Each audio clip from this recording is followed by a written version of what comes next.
भगवान राम ने लक्ष्मण जी से पूछ लिया, लक्ष्मण ये बताओ, ये मृग मुझे देख के भाग क्यों रहे हैं? लक्ष्मण जी ने कहा कि ये तो उनका स्वभाव है। बोले फिर ये रुक क्यों रहे हैं? बोले ये भी इनका स्वभाव है। बोले बिल्कुल नहीं। पहले याद होगा तुम्हें चित्रकूट में मुझे देख करके मृग भागते नहीं थे। कब तक? बोले जब तक मेरे मन में हिंसा वृत्ति नहीं आई थी तब तक मृग मुझे देख करके खड़े रह जाते थे। तो गोस्वामी जी ने गीतावली रामायण में लिखा है कि चित्रकूट में भगवान राम जब किसी मृग के पीछे धनुष बाण लेकर के चले भी तो मृग श्री राम की सुंदरता को देख करके इतना मुग्ध हुआ कि वो बस खड़ा हो गया और श्री राम की सुंदरता देखने लगे। और श्री राम भी उस मृग की ओर इतने प्रेम से देखने लगे कि कौन बाण किस पर चलावे। तुलसीदास प्रभु बाण न मोचत, सहज सुभाए प्रेम बस भोरे। भगवान राम ने कहा ये अहिंसा और हिंसा का परिणाम। लक्ष्मण जब तक मेरे मन में अहिंसा वृत्ति थी, प्रीति थी, तब तक पशु भी मेरी प्रीति को पहचानते थे। पर जब से मैंने एक मृग पर बाण का प्रहार कर दिया तब से मेरे ऊपर मृगों का विश्वास उठ गया, इसीलिए अब मुझे देख करके रुकते नहीं, भागते। तो महाराज भागते ही थोड़ी है, भागने के बाद ये रुक भी तो रहे हैं। तो भगवान राम ने कहा रुकने का कारण ये है कि इन मृगों से इनकी जो पत्नियां हैं अधिक बुद्धिमान है और इनके कहने से, अपनी पत्नियों के कहने से मृग रुक रहे हैं। महाराज ये इनकी पत्नियां क्या कह रहे हैं? बोले हम ही देख मृग निकर पर आए। मृगों ने कहा भागो रे भागो, ये तो मृगों को मारने वाले आ गए। तो पत्नियों ने कहा कि नहीं नहीं मत डरो, मृगों को ये नहीं मारते। तब बोले तुम आनंद करो मृग जाए, कंचन मृग खोजने ये आए। ये इतने बुद्धिमान है कि ये तो सोने का मृग खोजते हैं, आप लोगों को चिंता करने की आवश्यकता नहीं। बोले मेरी बुद्धिहीनता पर ये जो मृगिया है ये भी मेरी हंसी उड़ा रही है कि जो वस्तु असंभव होती है उसको पाने में मैंने खो लिया।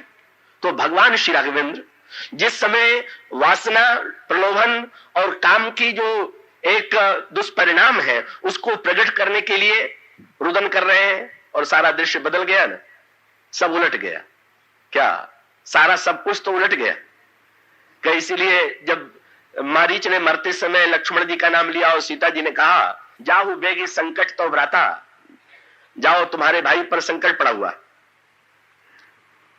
तो लिखा हुआ है कि इस वाक्य को सुनकर के लक्ष्मण जी के पर क्या प्रभाव पड़ा? लक्ष्मण भी हंसे, लक्ष्मण जोर जोर से हंसने लगे। लक्ष्मण हंस रहे हैं, सीता जी को क्रोध आ गया। मैं संकट की बात कर रही हूं, ये हंस रहा है। लक्ष्मण जी को हंसी आई है कि आज तो सब उलट गया। सारे शास्त्रों में मैंने यही पढ़ा, सत्संग में सुना कि जब जीव पर संकट आवे तो ईश्वर को पुकारे, पर आज ईश्वर पर संकट आया हुआ है और जीव रक्षा के लिए जाए, और ये बात सीता जी कहे, इससे बढ़कर के तो कोई आश्चर्य नहीं। और आज क्रम उलट गया। भगवान राम से लक्ष्मण जी पूछते थे मुझे समझाई कहो सोई देवा, सब तज करो चरण रज सेवा।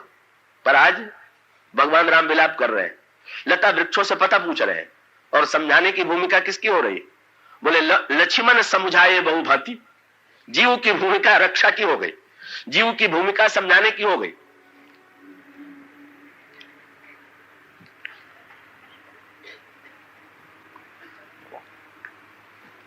और जब भगवान श्री राघवेंद्र इस प्रकार की भूमिका स्वीकार करके वृक्ष के नीचे बैठते हैं, तभी आ गए नारद। बोले अब इसी समय में जब भगवान श्री राघवेंद्र ऐसी भूमिका में है तो पूछ दिया कि जब विवाह में चाहे कीना तो प्रभु के कारण करने दीना।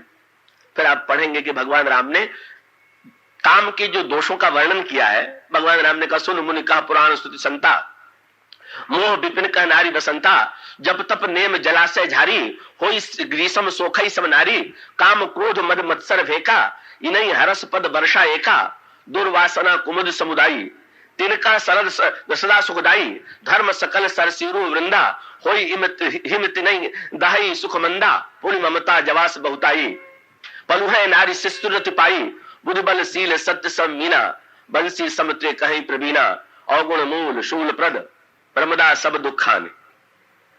इसमें इतनी निंदा है कि आजकल बड़ी इस बात को, इन पंक्तियों को लेकर के स्त्रियों को बड़ा क्रोध आता है, और जो स्वतंत्र चेतन महिलाएं हैं वो तो अत्यंत इतनी निंदा। पर उस निंदा के संदर्भ को तो देखिए, भगवान राम ने नारद की मीठी चुटकी ली, भगवान राम ने दोनों बता दिया। दोनों तात्पर्य था। शंकर जी का विवाह क्यों कराया एक, और आपकी इस दशा का परिणाम क्या है, आपको क्यों रोना पड़ रहा है, आप क्यों इस तरह से वन में भटक रहे हैं प्रिया के लिए। तो भगवान राम ने ये जो वाक्य कहे, ये नारी जाति की निंदा का तात्पर्य सारी नारी जाति की निंदा से नहीं, ये नारद जी के सामने भगवान ने एक दर्पण रख दिया। और व्यंग क्या था? बोले नारद, अरे भाई यहां तो विवाह के बाद ये दशा हुई, पर तुम्हारी तो विवाह की केवल योजना से तुम्हारे मन में जितना, अब मेरे पास समय होता तो मैं बताता कि भगवान ने जितने वो लक्षण बताए, नारद में केवल विवाह की योजना से सारे लक्षण आ गए। उन्होंने लिखा, भगवान ने कह दिया, बुद्धि बल शील सत्य सब मीना, बंसी सम ते कहे प्रवीणा, काम क्रोध मद मत्सर भेका। तो नारद के मन में क्या हुआ? भगवान का तात्पर्य है कि नारद काम कितना भयानक है अब तुम मुझसे पूछ रहे हो? अरे तुमने तो विवाह किया नहीं, केवल हस्तरेखा देख करके तुम्हारे देखते ही पहला परिणाम क्या हुआ तुम्हारे मन में? तुम इतने बड़े सत्यवादी, जीवन में कभी झूठ नहीं बोलते थे, पर एक काम बात जब आता है तो बात के 80 रोग बताए, 80 प्रकार से बात विकृति होती है, ये आयुर्वेद शास्त्र का मत। और सचमुच काम भी आता है तो कितनी विकृतियों को जन्म देता है, इसका सर्वश्रेष्ठ प्रमाण नारद का चरित्र है। सबसे पहले तो वही आ गया, नारद वचन सदा सुचि साचा। नारद जी को ये प्रमाण पत्र मिला हुआ था, सदा सत्य बोलते। लेकिन पहली योजना तो उन्होंने यही की, प्रत्येक कामी और भोगी का यह स्वभाव क्या, तो सौंदर्य पर अधिकार अपना चाहता है, दूसरे को नहीं चाहता है कि दूसरा इस पर अधिकार करे, प्राप्त करे। तो नारद ने तुरंत ये सोचा, किस विश्वमोहिनी के हाथ में इतने सुंदर फल है, इतने चमत्कारिक फल है, इतनी सुंदरी कन्या है, अगर मैंने फल बता दिया तो पता नहीं किससे विवाह हो जाए, इसलिए मुझी से विवाह होना चाहिए, दूसरे से नहीं। कामी के मन में स्पर्धा जरूर आवेगी। तो ये कैसे हो? बोले लक्षण सब विचार उर राखे, कछुक बनाई भूप सन बाके। जितना लक्षण देखा था उसको मन में रख लिया, बोले बता देंगे तो पता नहीं किससे विवाह कर देंगे। कह दिया सुता सुलक्षण कहीं नृपाही। और उसके पश्चात भगवान राम ने नारद से कहते हुए कहा था, जप तप नेम जलाशय झारी, होई ग्रीसम सोखई सब नारी। स्त्री के कारण जप तप नेम सब छूट जाता, तो ये तो आवश्यक नहीं है। तो बहुत से लोग विवाहित हैं, जप तप नेम करते हैं, ये सब पर भगवान का आक्षेप नहीं था, नारद के लिए था। क्या? बोले जो ही विवाह की योजना बनी तो नारद के जप का समय हो गया, साधना का समय हो गया, पर अब तुरंत उन्होंने निर्णय किया, बोले जब तब कछु न हो ही काला, हे विधि मिले कौन विधि बाला। भगवान का तात्पर्य था, नारद जब योजना मात्र से, काम के संकल्प से इतनी विकृति आ गई तो तुम्हारा विवाह में करा। शंकर और तुम में अंतर यह है कि शंकर मेरे बड़े बेटे हैं और तुम छोटे बेटे हो। तो घर में अगर बड़ा बेटा विवाह करने से हटे तो लोग आग्रह करते हैं कि कर लो, और छोटा बेटा अगर विवाह करने के लिए कहे तो कोई बुद्धिमान माता पिता उसका विवाह थोड़ी कर देते हैं। तो शंकर जी तो बड़े बालक थे, लोक कल्याण के लिए वो भी नहीं चाहते थे, पर उन्हें मैंने बाध्य किया। पर भाई भगवान राम ने वहां पर काम की तुलना सर्प से की और क्रोध की तुलना अग्नि से की। तो उनका सांकेतिक तात्पर्य यह था कि काम तो सर्प है, और उस सर्प को शंकर धारण करें तो उनके चरित्र के अनुरूप हो सकता है। विषैले सर्प को धारण करने के बाद भी विष से कोई सुरक्षित रहे तो ये तो उसके चरित्र की महानता है। पर नारद का उस विषैले सर्प के धारण करने वाले एक को देख करके अगर एक बालक के मन में भी उस सांप को पकड़ने की इच्छा आवे, हम भी उसी प्रकार से सांप को अपने गले में लटकावेंगे जैसे शंकर जी के गले में सांप है, तो उस समय बताओ माता पिता का क्या कर्तव्य है। और फिर भगवान राम ने विरोध ये किया कि नारद छोटे बच्चे विवाह के लिए जैसे मचलते हैं वही दशा तुम्हारी थी। छोटे बच्चे जब दूल्हा देखते हैं, विवाह देखते हैं, तो कहते हैं मेरा भी विवाह कर दो, और उनसे पूछ दिया जाए कि किससे विवाह करना चाहते हो, तो उन बेचारों को ये तो पता नहीं होता है कि किससे विवाह होता है किससे नहीं होता। वो तो घर में किसी कन्या का नाम, पड़ोस में किसी कन्या का नाम ले लेंगे। भगवान ने कहा नारद तुम कितने छोटे बच्चे थे कि तुम्हारे मन में विवाह की इच्छा भी आई तो किससे? बोले विवाह के लिए इच्छा भी आई तो मेरी ही माया से विवाह करने का प्रस्ताव तुमने कर दिया। तभी मैं समझ गया कि भाई अद्भुत तुम्हारी वृत्ति है। और नारद जो तुम ये कहते हो कि ये ऐसा क्यों हुआ, तो भगवान ने कहा गह शिशु बच्छ अनल अहिधाई और तेहि राखे जननी अरगाई। बालक आग में हाथ डालने चला और मां ने हाथ बढ़ाया और बालक की अंगुलियों को बचाने के लिए उसने अपनी अंगुली को आगे कर दिया। मां की अंगुली जल गई, बालक की अंगुली बच गई। अब बालक को मां के प्रति कृतज्ञ होना चाहिए कि मां ने अपनी अंगुली जला करके उसकी अंगुली बचा लिया, कि बालक को मां से कहना चाहिए कि तुम मुझे तो बचाने की चेष्टा कर रही थी और तुम स्वयं इतनी सावधान नहीं हो कि अपनी अंगुली जला बैठी। तो नारद जी भगवान से कहते हैं मेरा तो विवाह नहीं होने दिया, पर स्वयं क्यों रो रहे हैं? बोले महाराज ये तो आपको बचाने में मेरी अंगुली जली है, ये आपने तो शाप दिया है, मम अपकार की तुम भारी नारी बिरह तुम हो दुखारी। तो नारद मुझे तो धन्यवाद दो कि एक विकृति की रक्षा करने के लिए स्वयं मैंने अपने जीवन में विकृति स्वीकार करके दिखा दिया। बोले नारद कि इस विकृति से कितनी अंतर विकृति तुम्हारे जीवन में आ गई थी, इसीलिए ताते कीन निवारण मुनि मैं यह जी जान। मुनि जी मैंने इसलिए आपको रोका। इस तरह से किस प्रकार से मनुष्य के अंतःकरण की वासना किस प्रकार से दुर्गुणों की सृष्टि करती है, भगवान राम इसे अपने चरित्र के माध्यम से भी और उपदेश के माध्यम से भी प्रकट कर देते हैं। व्यक्ति जब अस्वस्थ होता है, रोगी होता है और उस अस्वस्थता के निराकरण के लिए वह डॉक्टर अथवा वैद्य के पास जाता है, तो सबसे पहला कार्य निदान माना जाता है। और निदान का तात्पर्य है रोग के स्वरूप का ठीक ठीक परिज्ञान। वैद्य लोगों की अपनी अलग पद्धति है। आपने देखा होगा वैद्यों की परंपरा है, वे नाड़ी के माध्यम से रोग का निदान करते हैं और वे ये देखते हैं कि वात पित्त अथवा कफ में से नाड़ी की गति किस भाग में तीव्र है और उसके आधार पर वे रोग का निदान करते हैं। और रोग का निदान करने के बाद तब चिकित्सा करते हैं। काशी के बड़े प्रसिद्ध वैद्य थे श्री सत्यनारायण जी शास्त्री, अभी कुछ वर्ष पहले तक थे। उनका तो एक नियम था कि जब भी कोई रोगी जाता था तो वे रोगी से प्रश्न नहीं करते थे कि तुम्हें क्या रोग हुआ है, अपितु नाड़ी के द्वारा रोग का जो निदान वे कर सकते थे, जो उन्हें ज्ञात होता था, उसे वे एक कागज पर लिख लेते थे और नाड़ी देख लेने के बाद फिर वे रोगी से पूछते थे कि क्या इस प्रकार का रोग आपको विद्यमान है आपके शरीर में, क्या ऐसी ऐसी समस्याएं, ऐसी ऐसी कठिनाइयां आपके सामने हैं।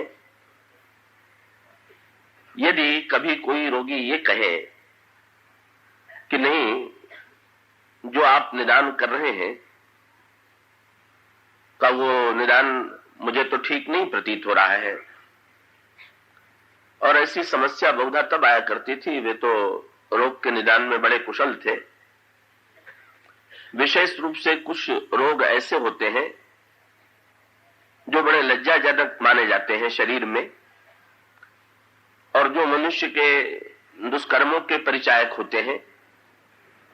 तो स्वाभाविक रूप से ऐसे रोगी से जब वे ऐसे प्रश्न करते थे तो कई लोग संकोच के मारे उसे छिपाने की चेष्टा करते थे। उन्हें स्वीकार करने में बड़ा संकोच लगता था कि इस प्रकार का कोई अंतरंग या घृणित रोग उन्हें हुआ है। और तब उनका एक सुनिश्चित नियम था कि उस रोगी को वे कह देते थे कि भाई तब मैं आपकी चिकित्सा करने में असमर्थ हूं। और वे यही कहा करते थे कि यदि मैं रोगी का निदान ही नहीं सही कर पाया जैसा मुझे प्रतीत हो रहा है, तो ऐसी परिस्थिति में मैं औषधि की जो व्यवस्था करूंगा वो व्यवस्था सही नहीं हो सकती। का बहुत से रोगी जो संकोच के कारण अपना रोग छिपाने की चेष्टा करते थे, जब ऐसा देखते थे कि वैद्य जी तो चिकित्सा करना ही अस्वीकार कर देंगे, तो कभी उसी समय कभी एकांत में उनके पास आकर के स्वीकार कर देते थे कि आपने जो निदान किया है वो ठीक है, और तब वे औषधि देते थे। तो निदान का चिकित्सा में कितना महत्व है ये इसका प्रमाण है। आज आधुनिक चिकित्सा विज्ञान में भी जब रोगी जाता है तो चिकित्सक का अनेक पदार्थों की जांच करते हैं और उस जांच के माध्यम से रोग का पता लगाने की चेष्टा करते हैं। और विलक्षणता ये है कि यदि जांच में कोई कीटाणु न पकड़ा जाए तो उससे चिकित्सक प्रसन्न नहीं होता।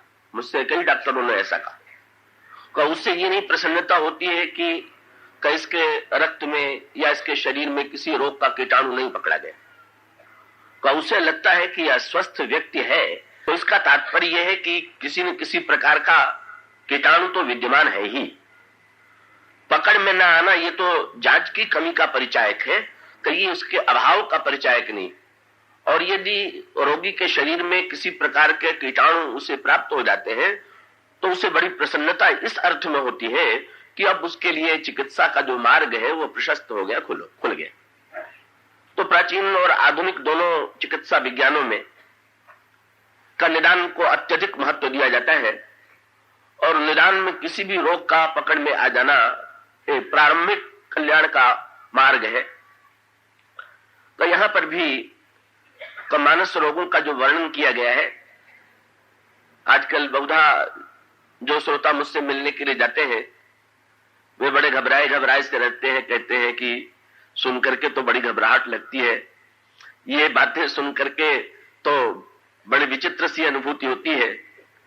और वे ये भी मुझसे आग्रह करते हैं कि दवा भी तो बताते चलिए, कि रोगों का ही वर्णन करते रहिएगा। तो भाई जिस पद्धति से इस प्रसंग में वर्णन किया गया है उसी पद्धति के माध्यम से मैं आपके सामने बात रख रहा हूं। तो पहले रोग का निदान तो हम लोग ठीक कर लें, सही अर्थों में ये समझ तो लें कि हमारे जीवन में कौन सी समस्या है और उन जो मन में रोग विद्यमान है वे कैसे उदित हुए हैं, उसकी क्या प्रक्रिया है। अगर उसे हम सही अर्थों में एक बार पहचान लें तो उसके पश्चात केवल रामचरितमानस में रोगों का वर्णन करके व्यक्ति को डराया ही नहीं गया है। पहले रोग का विस्तृत विवरण, रोग के विस्तृत विवरण के पश्चात फिर औषधियों की सीमा और फिर एक ऐसी औषधि की व्यवस्था कि जिसके द्वारा व्यक्ति मानस रोगों से स्वस्थ हो सकता है। पर ये विस्तृत प्रसंग है और इसका विश्लेषण आदरणीय स्वामी जी महाराज की आज्ञा है कि मैं संक्षेप न करूं, विस्तार ही करूं। तो इस अर्थ में आप थोड़ा धैर्य धारण करें कि किसी न किसी रूप में अंतिम दिन तक मैं निदान पूरा नहीं कर पाऊंगा, क्योंकि वो तो बड़ा विस्तृत विवरण है रोगों का। पर औषधि की थोड़ी बात इसलिए कह दूंगा इस संदर्भ में क्योंकि इससे लोगों के मन में एक आशा बनती है और मानस में जो प्रेरणा दी गई है, मानस में जिस प्रकार से रोग का वर्णन करने के बाद आश्वस्त किया गया है कि उससे हमें जीवन में भरोसा प्राप्त होता है। तो निदान का मूल रूप जो कल प्रारंभ किया गया था आपके सामने, वैद्य नाड़ी के माध्यम से देखता है कि व्यक्ति के शरीर में पित्त, कफ अथवा वात में से कौन सी नाड़ी कुपित है। और तब अब ये इसमें नियम ये है आयुर्वेद शास्त्र का और रामचरितमानस में भी आध्यात्मिक दृष्टि से जो व्यक्ति की चिकित्सा की जाती है उसकी भी मूल मान्यता यही। क्या आयुर्वेद शास्त्र में रोगों की चिकित्सा नहीं की जाती है, रोगी की चिकित्सा की जाती है। इसका अर्थ यह है कि रोग की चिकित्सा करने के पहले रोगी की प्रकृति का ज्ञान प्राप्त किया जाता है। तो पहले ये देखा जाता है, अलग अलग लोगों की प्रकृति अलग अलग होती है। और आप देखते हैं कि किसी व्यक्ति की वातज प्रकृति होती है, किसी की पित्तज होती है, किसी की कफज होती है।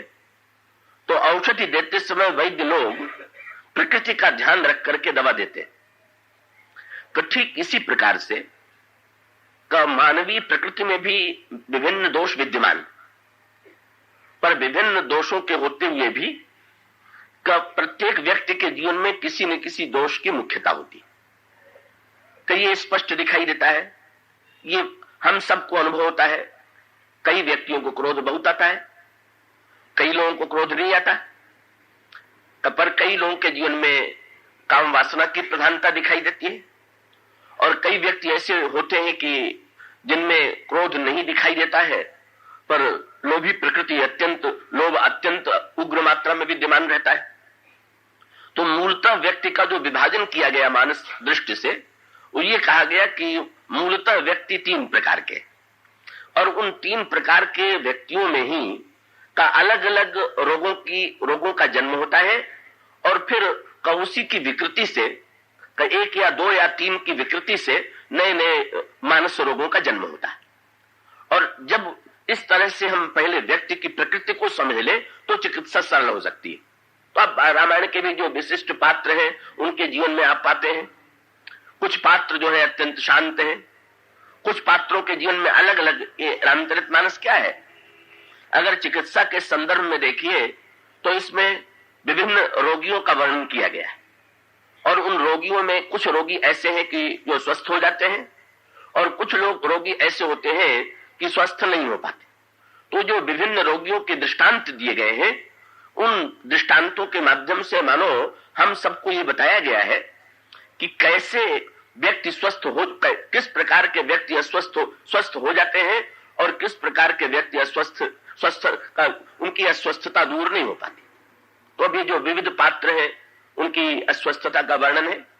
अब जैसे सती है तो अब सती के चरित्र में एक रोग उत्पन्न होता है और वो रोग इस सीमा तक पहुंच जाता है कि आप ये वर्णन पढ़ते हैं कि सती को शरीर का परित्याग करना पड़ता है।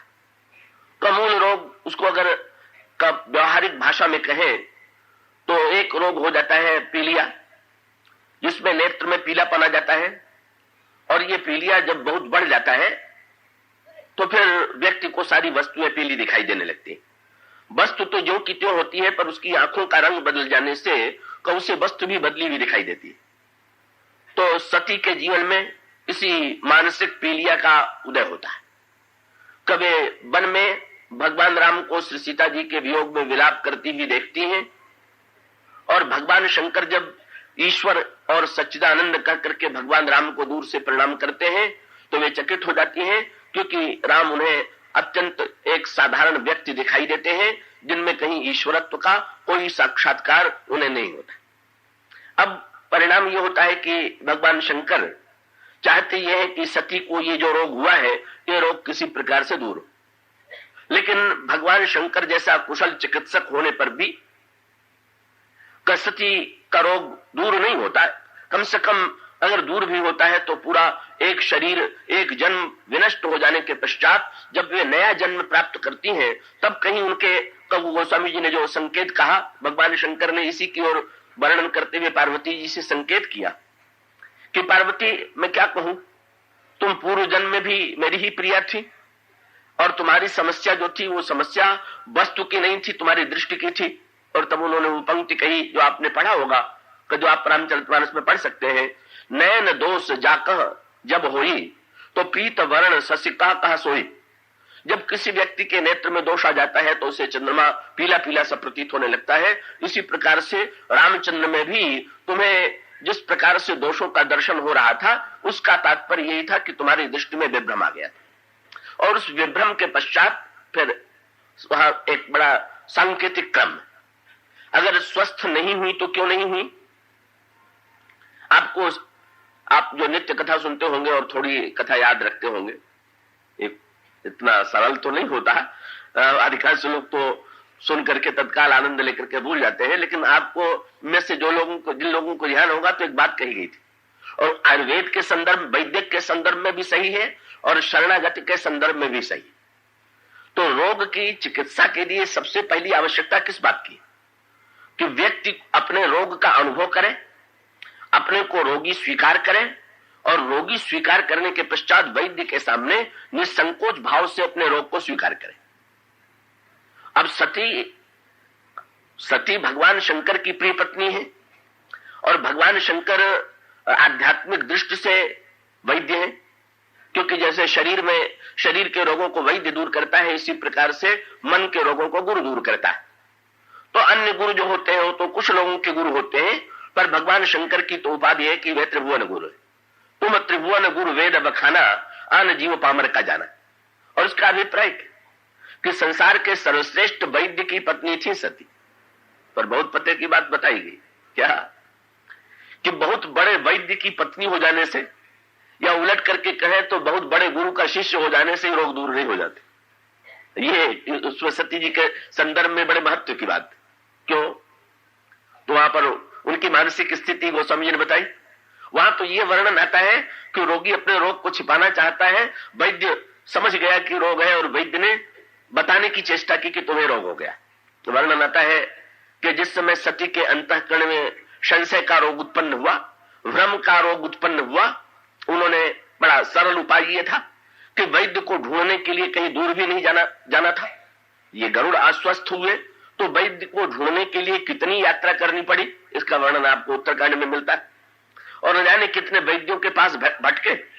गरुड़ की समस्या तो यह थी कि जिस वैद्य के पास जाते थे वो दूसरे वैद्य के पास जाने की सम्मति दे देता था। गरुड़ भी इसी संशय रोग से ग्रस्त हो गए थे, इसी भ्रम के रोग से ग्रस्त हो गए थे। तो उस भ्रम से ग्रस्त होने के पश्चात एक वैद्य नारद उनके पास पहुंचे तो उन्होंने कहा, भाई इस रोग की चिकित्सा मुझसे अच्छी ब्रह्मा करेंगे। और ब्रह्मा जी के पास जब गए तो ब्रह्मा ने कहा कि कबस वैद्य शंकर पर जाओ, सबसे बड़े वैद्य तो शंकर जी हैं, उनके पास तुम जाओ। पर ये बेचारे लगन पूर्वक का भागते रहे, एक वैद्य से दूसरे वैद्य के पास, दूसरे से तीसरे के पास। और तीसरा जो महावैद्य था उसने कह दिया कि अगर तुम रोग की दवा चाहते हो, स्वस्थ होना चाहते हो, तो तुम चले जाओ। एक उन्होंने ऐसे वैद्य का नाम ले लिया जो बहुत प्रसिद्ध वैद्य, वैसे साधारण दृष्टि से नहीं। क्या नारद, ब्रह्मा और शंकर तो बड़े वैद्य थे, पर उन्होंने कह दिया कि तुमको तुम्हारी चिकित्सा तो कौआ करेगा। तो ये एक समझने योग्य संकेत है। बहुत बड़ा गुरु, बहुत बड़ा महापुरुष किसी व्यक्ति को प्राप्त हो जाए तो यही उसकी समस्या का समाधान नहीं है। पर उसके साथ जुड़ी हुई बात यह है कि स्वयं रोगी की स्थिति क्या है और किस व्यक्ति के द्वारा किसको समाधान मिलेगा, ये एक बड़े आज का एक अलग मनोविज्ञान।